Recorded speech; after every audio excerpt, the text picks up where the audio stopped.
principe du programme, c'est pendant toute une année, se familiariser avec un thème. Cette année, donc, les motifs au cinéma. L'année dernière, le temps. L'année d'avant, la sensation. Voilà. C'est toujours un va-et-vient entre des extraits de films qu'ils visionnent, qu'on a repérés pour eux, qui permettent de leur donner envie de voir des films de toute l'histoire du cinéma, de différentes cinématographies, enfin des films qu'ils ne voient pas habituellement. Mais ils les voient, ces films-là, ces extraits de films, à travers le prisme du sujet de l'année. Et d'un autre côté, pour que ça ne soit pas seulement abstrait, il y a des exercices qu'ils font de manière individuelle, en petits groupes, et puis ce fameux film collectif qu'ils viennent montrer en fin d'année. On est très très heureux de vous retrouver pour cette deuxième journée de projection des films du cinéma 100 ans de jeunesse. Hier, on a eu une très très belle matinée avec en ouverture un parrain qui était avec nous, qui était Mathieu Amalric. Certains d'entre vous étaient dans le public, certains d'entre vous ont montré leur film hier. Et c'est vrai que c'était une matinée qui était assez intense. On est ravis d'être là et un gros changement pour nous et pour vous, puisque cette année, nous sommes au Ciné 104, qui est le nouveau partenaire du cinéma 100 ans de jeunesse, avec documentaire sur grand écran, et également avec le Deutsche Film Institut de Francfort. On est les élèves d'Ivry, je m'appelle Amélia. Moi je m'appelle Maïtili. Et moi je m'appelle Thierry.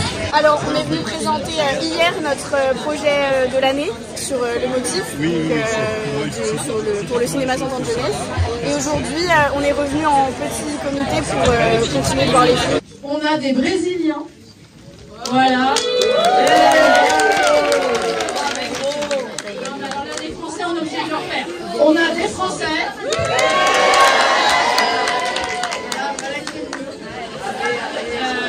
Et on a des Japonais. Ils sont arrivés.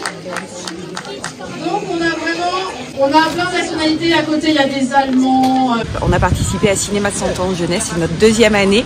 Et on a travaillé avec un atelier de pratique artistique cinéma. Donc on a 14 élèves de la 5e à la 3e et qui ont donc présenté leur film hier matin. Nous travaillons de manière très proche avec notre partenaire culturel, le cinéma L'Utopie, qui est vraiment à 2 pas du collège, ce qui nous permet d'alterner aussi la pratique, les visionnages et puis la réflexion, l'analyse filmique aussi pour éduquer au regard. Donc le principe est simple, il y a des classes un peu partout dans le monde. Enfin, vous avez vu qu'il y a plein de pays qui envoient des films et des classes, et il y a un protocole très précis. C'est-à-dire que les enseignants et les intervenants viennent en début d'année pour une formation de 2 jours sur le sujet de l'année. Ensuite, pendant plusieurs mois, ils travaillent avec leurs élèves sur des exercices. Et deuxième partie de l'année, ils font un film. On a travaillé sur la question des motifs cette année, les motifs dans les films. Et comme tous les ans, c'est une nouvelle thématique. Tous les adultes, les intervenants, découvrent le sujet en même temps que les enfants. Donc on déploie un grand travail de réflexion sur les films, on montre les films aux enfants tout au fil de l'année. Et la fabrication et les idées viennent dans une effervescence qui est commune en fait à tout le monde. Et donc chaque année, il y a des choses spécifiques qui se dégagent. Et sur les motifs, c'est très intéressant parce que les enfants se sont intéressés à des objets, des formes de leur quotidien. Grâce à cette jeunesse, il y a un vrai renouvellement du cinéma. Je crois que le cinéma ne mourra pas, puisque ceci, ça va des écoles primaires jusqu'au lycée, voire première année juste post-bac, apporte un œil neuf véritablement.